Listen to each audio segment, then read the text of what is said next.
Yo, what's up mga kaibigan? Nalina tayo magkwentuhan. Trending ang statement ni Jeff Teague na mahusay na player umano si Kevin Durant, subalit hindi niya nga daw nagagawang ma-elevate ang kanyang mga kakampi.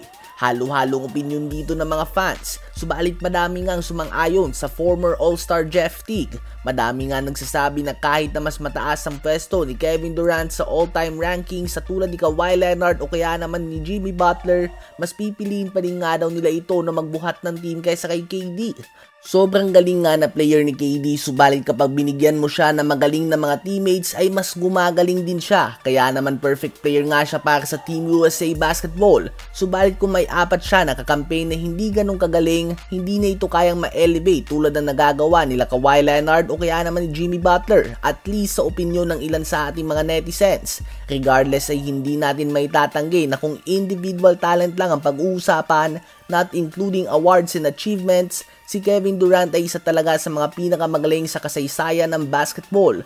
Madami ang sinasabi na next KD, subalit sa tangkad niya na halos 7 foot ay wala nga siyang katulad. Kasing bilis, smooth at literal na may guard-like skills at hindi lang may tira sa labas. Ang iba nga kapag 7-footer na may tira lang sa labas ay sinasabi na ng mga fans sa next Kevin Durant. Subalit KD is so much more than that. Sa palagay nyo ba ay tama si Jeff Teague na hindi kaya magbuhat ni Kevin Durant ng team?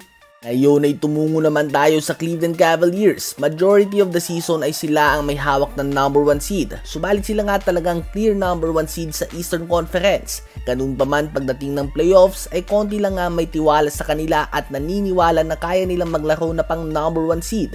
At kahit na malaki ang in-improve nila mula sa nakaraang season, ang ending nito ay another second round exit kontra sa East Champions Indiana Pacers. Subalit sa series na yon ay nakapag-miss nga ng mga games sila Darius Garland, Evan Mobley at DeAndre Hunter. Regardless ay sinasabi ng mga fans na hindi talaga sila handa at kahit na healthy sila ay pang regular season lamang sila.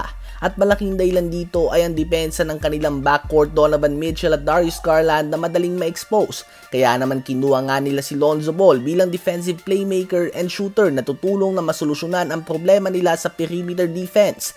Na na-expose sila Tyrese Haliburton, Andrew Nembhard at TJ McConnell sa series na yon. Sa ngayon ay kumpiyansa ang management ng Cavs sa sapat na ang meron sila para makompleto ang trabaho. Sa palagay nga nila ay may sapat na silang talento ngayon tulad na lamang last year. Subalit ngayon nga ay pwede na nilang mabaon na natutunan nila sa mga nakaraang taon. Subukod nga sa talento ay may experience na din sila na pwedeng isama dito. Katulad lamang ng Boston Celtics, OKC Thunder, Denver Nuggets at iba pa. Bago nga sila magkampiyon ay multiple times muna silang nabigo sa playoffs. Subalit kapag may enough experience na ang isang team at sasamahan pa ito ng sapat na talento, ay hindi nga natin ito pwedeng maliitin mga kaibigan.